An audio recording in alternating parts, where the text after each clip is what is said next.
¿Qué tal? ¿Cómo están? Continuamos en Sarekin Week con la siguiente charla que teníamos prevista. ¿Quién de algún emprendedor, de algún grupo de emprendedores nos ha dicho, oye, somos un grupo de amigos, un grupo de colegas conocidos de la universidad? ¿Quién nos ha planteado? Pues decir, oye, ¿por qué no trabajamos juntos? Bueno, pues si eso es así, si han planteado una pequeña sociedad que pueda ser una empresa viable en el futuro, y, eso sí, con un requisito, que al menos se generen 2 puestos de trabajo, quizá una buena opción para ello sea una cooperativa. Bueno, pues para saber más de ese modelo en concreto, ya veis que esta charla en concreto está dirigida pues, a un público muy específico, a quienes tengan ese requisito cumplido de al menos generar un par de puestos de trabajo, pues esta charla va a ser muy interesante, porque vamos a hablar justamente de eso, de cooperativas, pero de microcooperativas, incluso de cooperativas pequeñas. Y para eso está con nosotros Norberto Albóniga, que es técnico de la Sociedad para la Promoción de Cooperativas del Carlán, y también Mirene Arri, que también pertenece a la misma cooperativa y es técnica de la misma cooperativa. Creo que empieza Norberto hablando de esta charla. Así que, Norberto, adelante. Queremos saber más de estas microcooperativas, a ver si nos podemos hacer socios de un futuro negocio. Adelante. Pues es que ricasco, Javier, es que ricasco a Adema, a Sarekin. Efectivamente, nosotros, Mirene y yo, venimos del Carlán, que es una sociedad para la promoción de cooperativas. Nosotros lo que hacemos es a todas aquellas personas que están interesadas en poner en marcha un proyecto, como tú bien dices, en forma cooperativa, lo que hacemos es informarles en qué consiste este proyecto, qué características tiene, qué peculiaridades, y si deciden constituir una cooperativa, les guiamos en todo el proceso de constitución. Y los servicios son gratuitos, no tienen ningún coste para el promotor. Nosotros potenciamos la fórmula cooperativa porque efectivamente creemos en el modelo cooperativo frente a otro tipo de modelos de formas jurídicas que hay la posibilidad de adoptar. Efectivamente, cuando un emprendedor, cuando 2 personas o más personas se deciden a poner en marcha un proyecto, hay como 2 líneas de trabajo. Una importantísima, elaborar un plan de empresa, o un plan de negocio, un plan de viabilidad y tratar de analizar aquellas variables que van a influir en ese proyecto empresarial. Este es un trabajo fundamental. De ello va a depender en muchas ocasiones que vaya bien o que vaya mal el proyecto, pero eso es relativo al negocio, que realmente en una empresa lo que importa es que el negocio funcione, que facturemos, que ganemos dinero. Y esa sería una línea de trabajo. La otra línea de trabajo sería ver cómo entendemos nosotros la empresa. Y entonces ahí es donde entra la elección de la fórmula jurídica. Y ahí podemos elegir entre las distintas posibilidades que nos ofrece la legislación respecto a cómo nos agrupamos empresarialmente. Y podemos agrupar la figura de la sociedad cooperativa, que tiene unas características que ahora vamos a comentar cuáles son, la sociedad limitada, comunidad de bienes, bueno, hay toda una serie de formulaciones que se pueden elegir. ¿Va a ser determinante esto para el negocio? Pues obviamente es importante, pero lo más importante de todo es que el negocio que pongamos en marcha funcione y que consigamos trabajo para todos los que estamos implicados en el mismo y que facturemos y que ganemos dinero y que por lo menos nos permita vivir con nuestro trabajo. La elección de la fórmula jurídica también no cabe duda de que tiene su importancia, pero no va a ser determinante. Va a tener más que ver con cómo entendemos nosotros la empresa, qué es lo que consideramos que encaja más con nuestra filosofía de empresa, ¿no? Entonces, las cooperativas tienen una serie de características que le diferencian sustancialmente de otro tipo de formulaciones jurídicas. Vamos a ver si os parece un poco cuáles son las características que entendemos nosotros que tiene la cooperativa, para ver si a esas personas que están viéndonos ahora y están pensando en lanzarse a poner un proyecto empresarial, pues les puede encajar esta figura, ¿no? Como decías muy bien al principio, vamos a hablar de microcooperativas, es decir, de empresas que necesitan por lo menos 2 personas para poner en marcha el proyecto. Si la empresa tiene entre 2 y 10 socios, hablamos de lo que se llama una cooperativa chiquilla, una cooperativa pequeña, que tiene una serie de ventajas respecto a una cooperativa que no es pequeña, una cooperativa de mayor dimensión, de una cooperativa de más de 10 socios. Entonces, el primer requisito que mínimamente 2 personas trabajadoras van a ser necesarias para constituir una cooperativa. Hay otra cuestión importante y que va también con la identidad de la propia cooperativa. Y es que hay que aportar un capital. Hay que aportar un capital. La cooperativa tiene que nacer con dinero. Hoy por hoy, al igual que otro tipo de sociedades, el capital necesario para constituir la cooperativa es de 3.000 euros. 3.000 euros. Que tendrá que ser aportado por los socios que conformen la cooperativa. Hasta aquí, prácticamente, incluso esta fórmula jurídica se puede asimilar a otros modelos. La gran diferencia viene con el tercer requisito que tienen las cooperativas, y es donde aquí podemos ver un poco más la identidad que tienen este tipo de empresas. Y es que en las cooperativas prima el principio de un socio, un voto. Un socio, un voto. ¿Qué quiere decir esto? Pues que las cooperativas no son empresas capitalistas. El capital no te da ningún derecho en la cooperativa.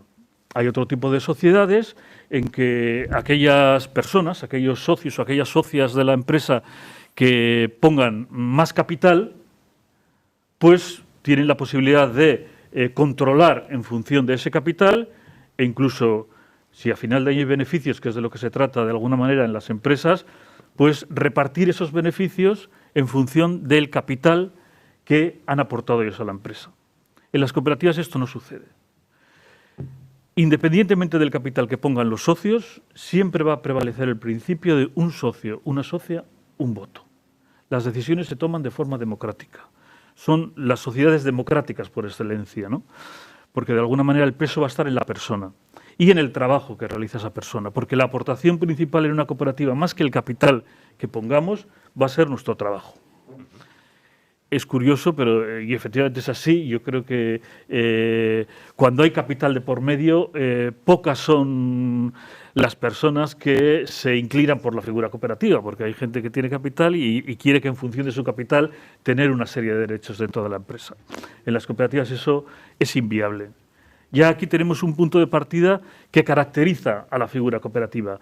No solo a la figura cooperativa, sino a los socios de la cooperativa. Es decir, tenemos que partir de un principio del que somos todos iguales en la toma de decisiones. Y este es un principio fundamental donde mucha gente pues ya dice, pues no me interesa esta figura porque no me interesa, sin desmerecer otros tipos de formulaciones jurídicas, pero no me interesa esta figura en la que el funcionamiento es democrático de alguna manera, ¿no? Al margen del capital en cualquier caso. Entonces esta es una de las principales diferencias con otro tipo de configuraciones jurídicas. Luego, en una empresa cooperativa y en cualquier empresa, digamos que es algo común a cualquier empresa que podamos conocer, fundamentalmente vamos a hacer dos cosas, al margen de la actividad a la que nos dediquemos, y al margen, ya digo, también de que seamos una sociedad cooperativa, de que seamos una comunidad de bienes, una asociación o una sociedad anónima, me da igual. Fundamentalmente, cuando creamos una empresa vamos a hacer dos cosas, que es trabajar, porque creamos esta empresa para que nos provea de trabajo y nosotros aportar trabajo a esta empresa, y otra cosa que se hace en la empresa es mover dinero. Al final va a entrar y va a salir dinero. Bueno, pues hay unas obligaciones, en este caso laborales, y unas obligaciones económicas. Y aquí sí que hay grandes diferencias entre estas obligaciones laborales y estas obligaciones económicas, entre otro tipo de sociedades y la configuración jurídica cooperativa. Nosotros entendemos que son una ventaja respecto a otras configuraciones, pero efectivamente hay gente que puede verlo esto como una desventaja. Dentro de las obligaciones laborales, la principal característica que tienen las cooperativas es que obviamente cuando vamos a trabajar nos tenemos que dar de alta en la Seguridad Social. Sabemos que hay dos regímenes de Seguridad Social, el régimen de personas trabajadoras autónomas y el régimen general. Pues bien, las cooperativas tienen la peculiaridad de que pueden elegir el régimen de la Seguridad Social en el que quieran que sus trabajadores estén encuadrados, o autónomos o régimen general, cosa que esto no sucede en otro tipo de configuraciones. Ahora bien, es una decisión que afecta a todos los socios. No vale que diga uno, pues yo prefiero el régimen general, o otro, yo autónomos. No. Si optamos por el régimen general, todos los que seamos socios de esta cooperativa nos adscribiríamos al régimen general, que es asimilado a contratado a trabajador por cuenta ajena, Y si optamos por el régimen de autónomos, pues todos tendríamos que estar adscritos al régimen de autónomos, con las peculiaridades que tiene uno y otro régimen, y que entrará a formar parte, estas peculiaridades fundamentalmente del plan de empresa, porque elegir uno u otro va a tener un coste diferente, ¿no? Tendremos que analizar cuál es el que más nos conviene, el que más nos interesa en cuanto a costes, prestaciones, etc.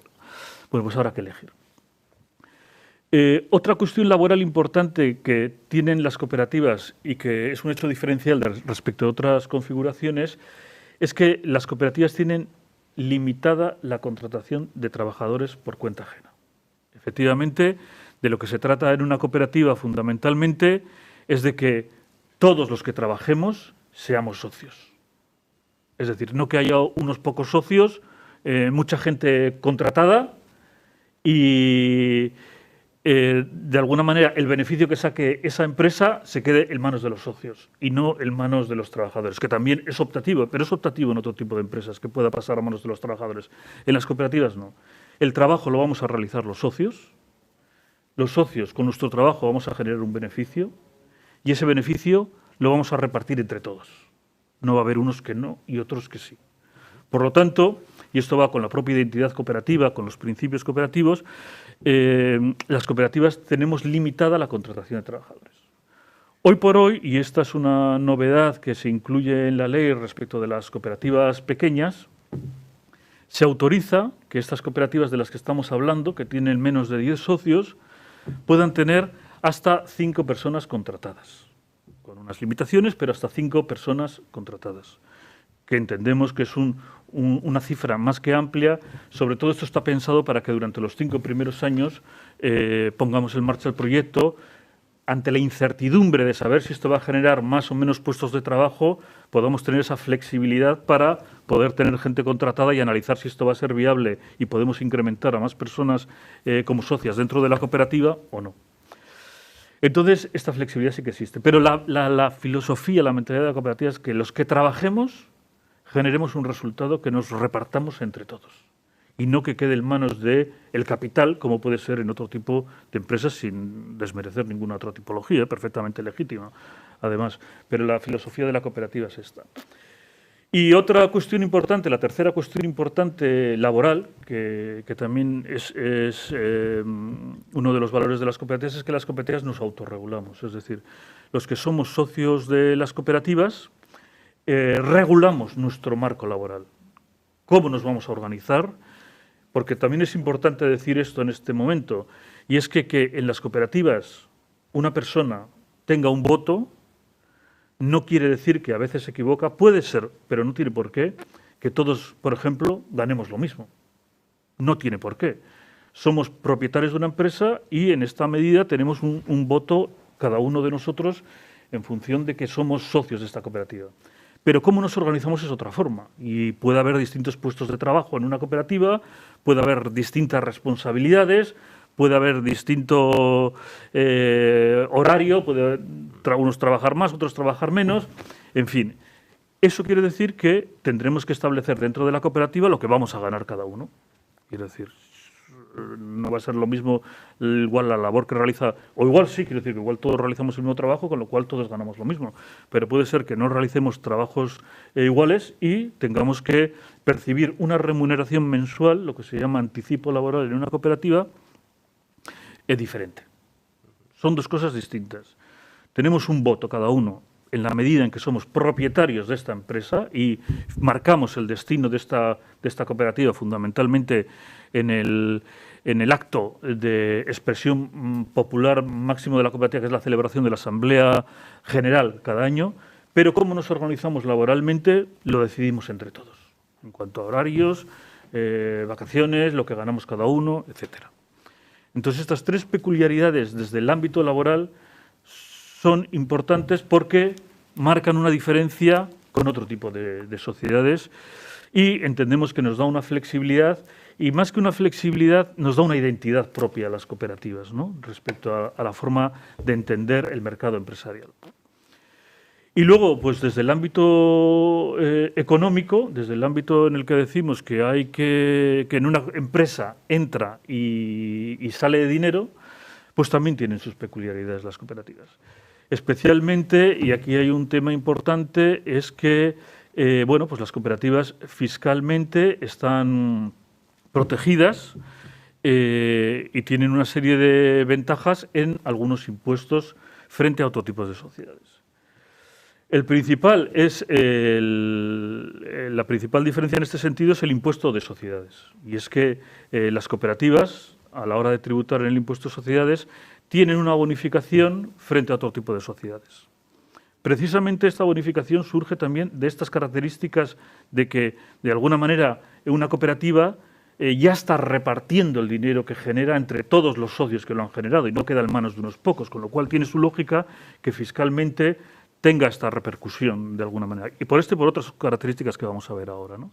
Entonces, hoy por hoy una cooperativa que tributan en general al 18% en el impuesto de sociedades, sobre el beneficio que hemos tenido, claro, pues tienen un 50% de bonificación estas cooperativas pequeñas sobre ese 18%, con lo cual al final tributan un 9%. Esto que a veces suena bien y que dice la gente, pues qué bien, tiene también, de alguna manera, su contrapartida, que para algunos es una contrapartida, pero para nosotros también es una ventaja y una forma de definir la identidad cooperativa. Y es que después de tributar en sociedades, las cooperativas tienen que destinar a unos fondos obligatorios una parte del beneficio antes de repartirlo entre los socios.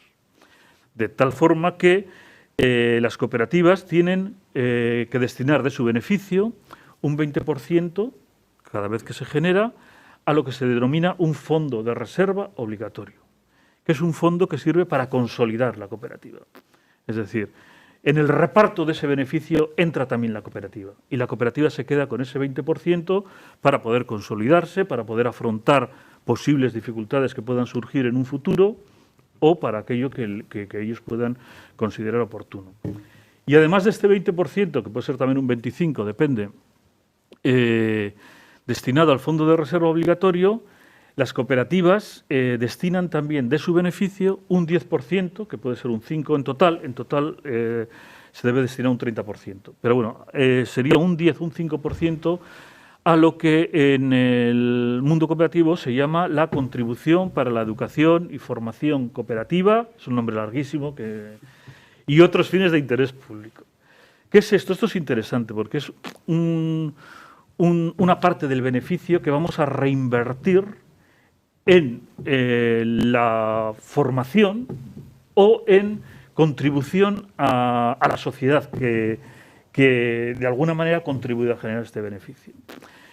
Este fondo, que hoy pues puede resultar algo novedoso, en realidad en las cooperativas se viene aplicando desde que surgieron las cooperativas hace más de 150 años, ¿no? Cuando surgen en Inglaterra y que de alguna manera dicen, oiga, nosotros como cooperativa hemos generado un beneficio prestando un servicio al entorno en el que hemos estado, lo hemos generado gracias al entorno en el que hemos estado, por lo tanto una parte de este beneficio tiene que revertir en este entorno en el que estábamos, ¿no? Sobre todo esto pasaba con las cooperativas de consumo, ¿no?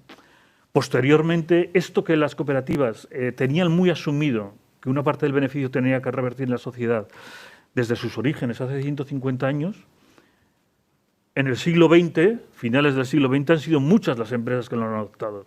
Muchas empresas hablan de responsabilidad social, empresas no cooperativas hablan de responsabilidad social, de también contribuir con el entorno, pero esto es algo voluntario al fin y al cabo dentro de cada empresa. En las cooperativas no.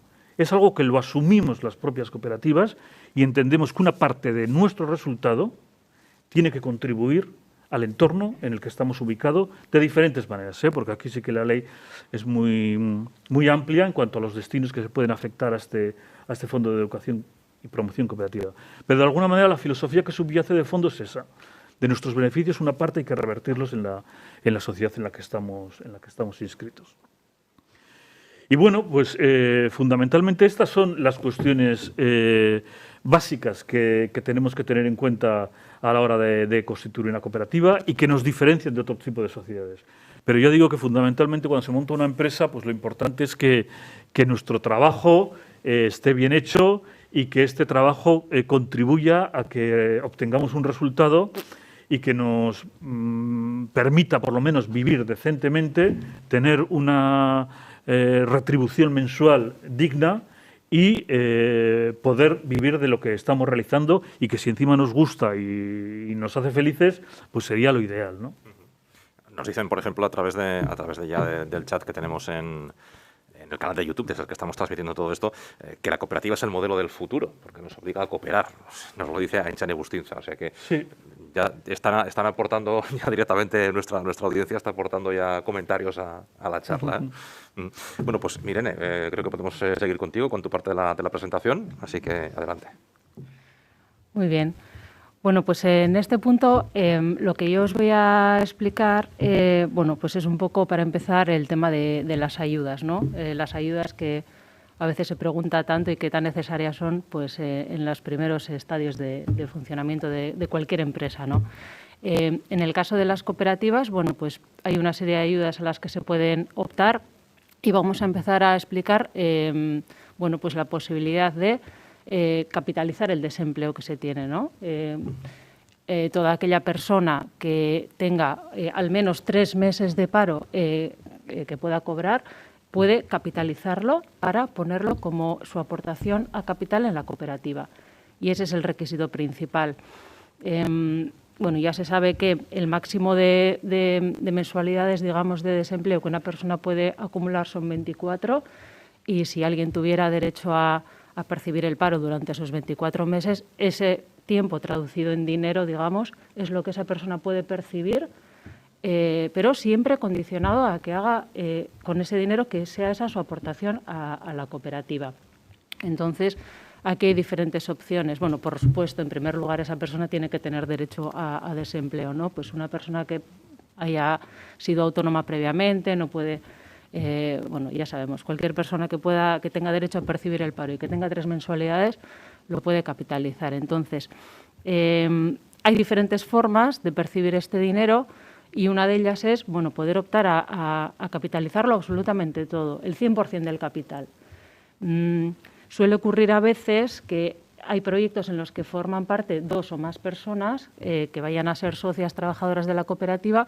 Y claro, en las cooperativas, para adquirir la condición de persona socia, sí que hay que hacer una aportación obligatoria a capital, que Norberto decía, que mi compañero, que el capital social mínimo son 3.000 euros. Con 2 personas que constituyan la cooperativa, poniendo 1.500 euros cada una sería suficiente, ¿no?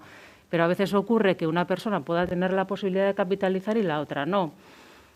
Hay que establecer una aportación obligatoria a capital, que tiene que ser igual para la misma clase de socia, que en este caso sería una persona socia trabajadora, y si dijéramos que son 1.500 euros, pues a veces ocurre que una de las personas, si puede capitalizar, le gustaría también percibirlo todo, ¿no?, a lo que tiene derecho, que puede llegar a ser pues 20 y pico mil euros. Y en esos casos las cooperativas también permiten, existe la posibilidad de hacer ese aporte a capital de ese dinero extra al que tiene derecho, y hacer un aporte de forma voluntaria en la cooperativa, de manera que todo ese sería su capital social, ¿no? Y esa es una forma, pues eso, de percibir todo el dinero.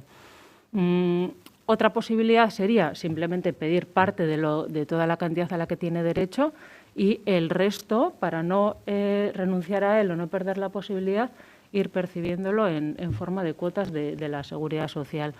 Que los socios, las personas socias trabajadoras han optado por cotizar en el régimen general, bueno, pues esas cuotas se irían traduciendo en su cotización a la Seguridad Social en la parte del trabajador. Una vez que se va abonando, se le va devolviendo. Que optan por el régimen de autónomos, pues la cuota de autónomos que van pagando se les va devolviendo, y eso es a título personal, ¿no?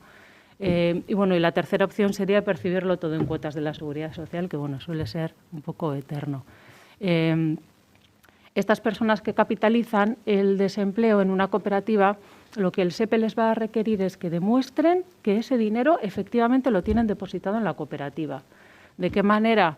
Pues cuando se constituye la cooperativa ante notario, en esas escrituras ya vendrá reflejado que esa persona ha depositado ese dinero en una cuenta corriente.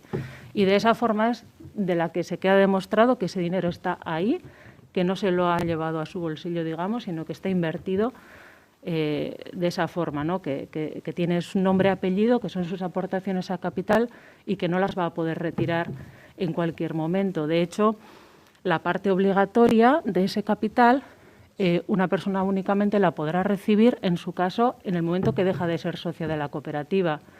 Y si ha hecho una aportación voluntaria, bueno, pues como su propio nombre indica, no es obligatorio hacerlo, podríamos entender que en cualquier momento lo podría retirar, pero eso tampoco es del todo cierto porque el SEPE no le va a dejar retirarlo antes del tiempo por el que se le hubiera terminado el paro a esa persona. Es decir, si tú tienes derecho a recibir paro durante 18 meses, antes de ese tiempo tú no puedes retirar esa parte, ¿no?, voluntaria.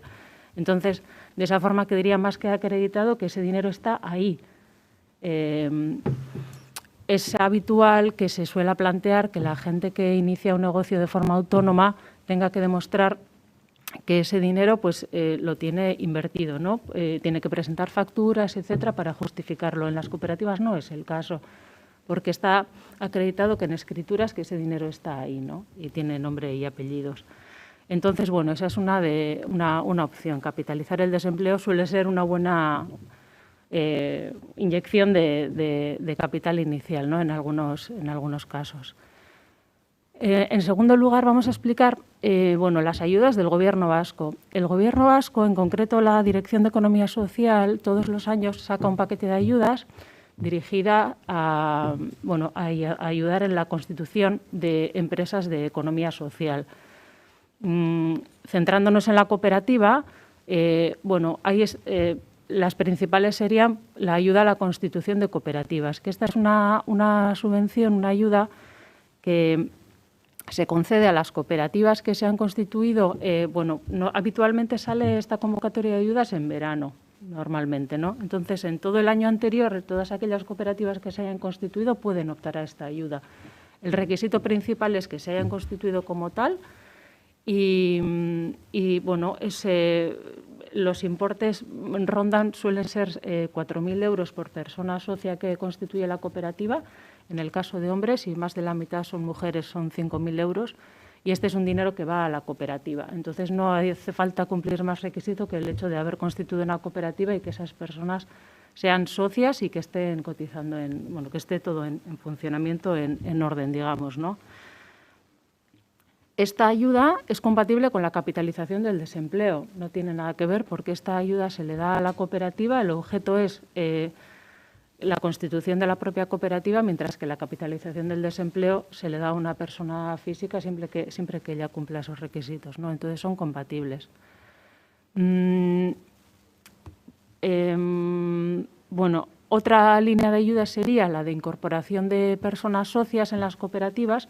Así como la primera se suele solicitar en el año de la Constitución, que es bueno, en el primer año desde que se constituye, se pide una vez y no hay opción a pedirla más veces, la de la incorporación de personas socias se puede solicitar en todos aquellos casos en los que haya personas que se incorporan a una cooperativa que provengan del desempleo. Ese sería un caso, personas desempleadas que se incorporan como personas socias de forma indefinida en la cooperativa. Y también está dirigida a personas que estén asalariadas dentro de la cooperativa, que sean trabajadores por cuenta ajena y que pasen a ser socios indefinidos.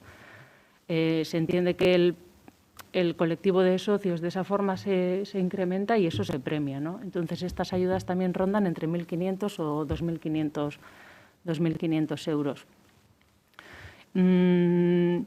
Esta segunda ayuda se puede entender que, claro, la ayuda a la incorporación para personas socias se le da a esa persona física si cumple el requisito para ayudarle a hacer su aporte a capital a la cooperativa. Si esa persona hubiera capitalizado el desempleo, el Gobierno vasco le subvencionaría el exceso que no le hubiera cubierto el pago único a su aportación. Digamos que la aportación a la cooperativa son, no lo sé, 10.000 euros. Ha podido capitalizar 8.000. Bien, pues el restante, el pico ese, se le puede reconocer vía esta ayuda, pero si el pago único lo hubiera cubierto, pues no podría optar a esta ayuda, ¿no? Pero bueno, sería complementaria. Bueno, y luego hay ayudas a la asistencia técnica que se denominan, que son, bueno, pues hay cooperativas que colaboran con asesorías para desarrollar pues, planes de gestión comercial, etcétera. Una serie de ayudas que vía asesoría se puede financiar, pero bueno, esas ya no. Por otro lado, estarían las ayudas de la Diputación Foral de Vizcaya, las de autoempleo, que también optan las cooperativas. Ya sus socios coticen en el régimen general o en autónomos, también podrían optar a estas ayudas y son compatibles con las anteriores también. De manera que, bien. Y luego ya estarían las ayudas que ofrece Confecop, que es la Confederación de Cooperativas de Euskadi, que ofrece a todos sus asociados. Confecop agrupa más de 1.000 empresas cooperativas de todo Euskadi, de todos los tamaños, desde la micro de 2 a las grandes cooperativas que todo el mundo pues, puede conocer, y ofrece unos servicios pues para todas ellas, ¿no? Desde convenios con entidades de crédito en condiciones preferentes, pues un montón de servicios que ofrece. Y a esas ayudas de Confeco pueden acceder todas las cooperativas que se asocien. Muy bien. En siguiente lugar, comentar un poco el tema de la seguridad social, que Norberto también ha adelantado antes, que él comentaba que todas las personas que constituyen una cooperativa inicialmente en sus estatutos establecerán si van a cotizar en el régimen general o van a cotizar en el régimen de autónomos. Esto afectaría a todas las personas socias que suscriban esos estatutos inicialmente, que constituyan, digamos, la cooperativa, pero a todas aquellas personas que se vayan incorporando como socias. Esas personas cotizarán en el régimen que esté vigente en cada momento, porque ya se ha dicho también que cada 5 años es posible cambiar de régimen.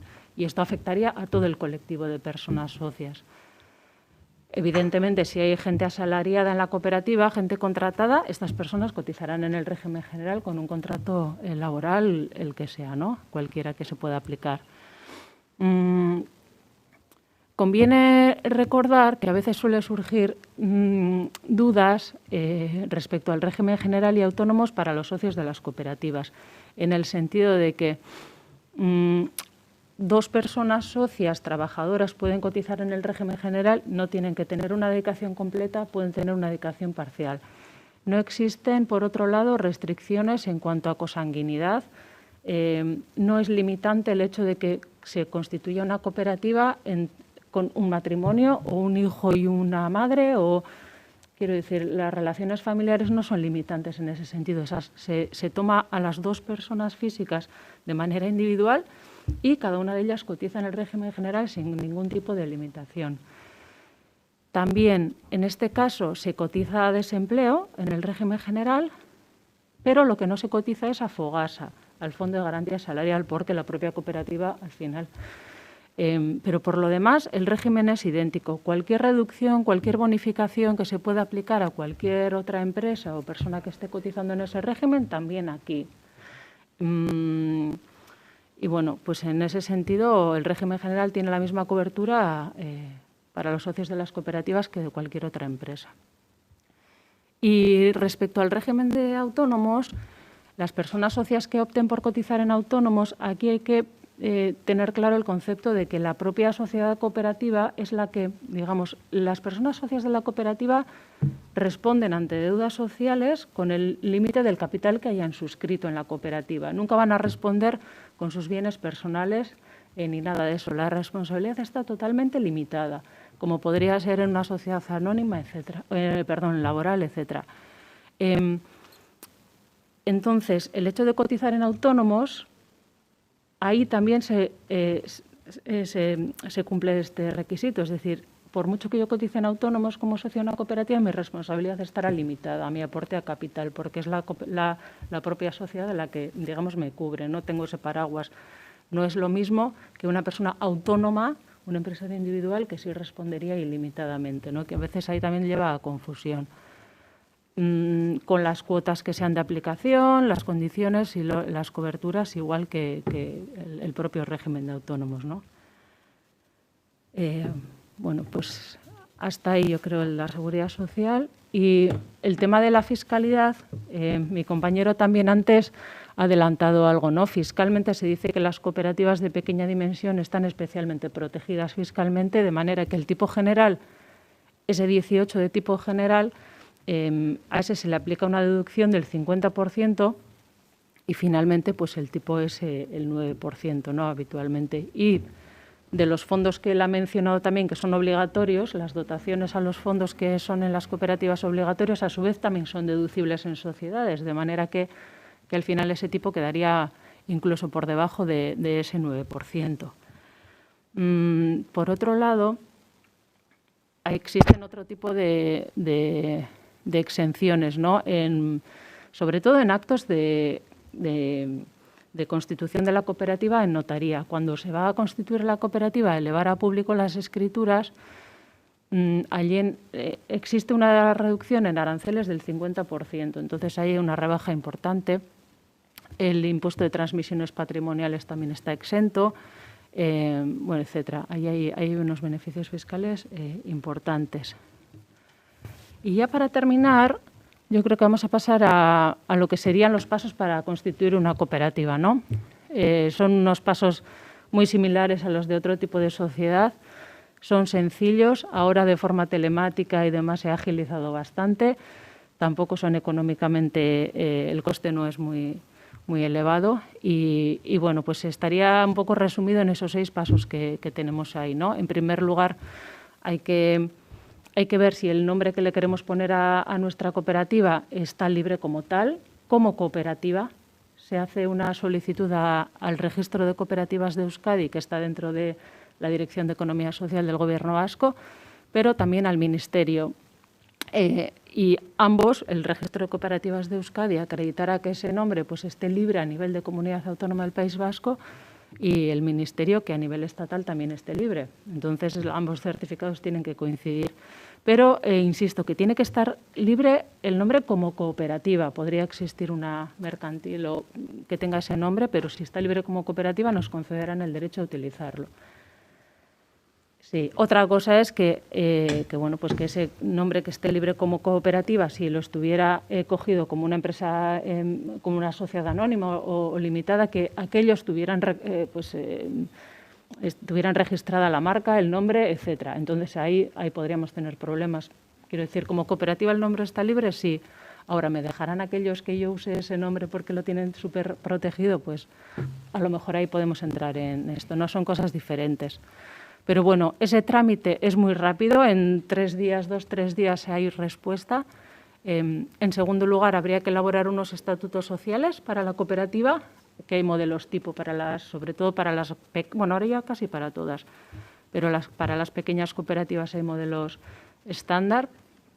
En tercer lugar, habría que abrir una cuenta corriente a nombre de esa cooperativa en constitución, se hacen los aportes económicos que decíamos. Y en cuarto lugar se va a elevar a público las escrituras, ¿no? Se va a notaría. Posteriormente se pasa por Hacienda a obtener el CIF, a liquidar el impuesto de transmisiones, a dar de alta en el censo, en actividades económicas y ya en último lugar se solicita al Gobierno vasco la inscripción de la cooperativa y de los cargos de sus administradores.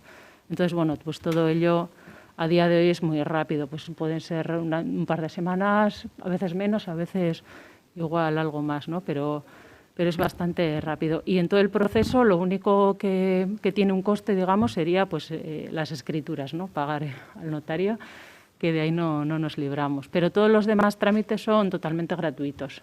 Y claro, recordar que el registro de cooperativas de Euskadi está dentro del Gobierno vasco y todas las relaciones con aquel son gratuitas, son cercanas. Quiero decir, el registro mercantil no tiene nada que ver. Aquí todo se hace, todas las relaciones son con el registro de cooperativas, depósitos de cuentas, consultas, todos esos. Y nada, bueno, ahí tenéis nuestra página web si queréis consultar algo y en cualquier caso esta es nuestra dirección y demás.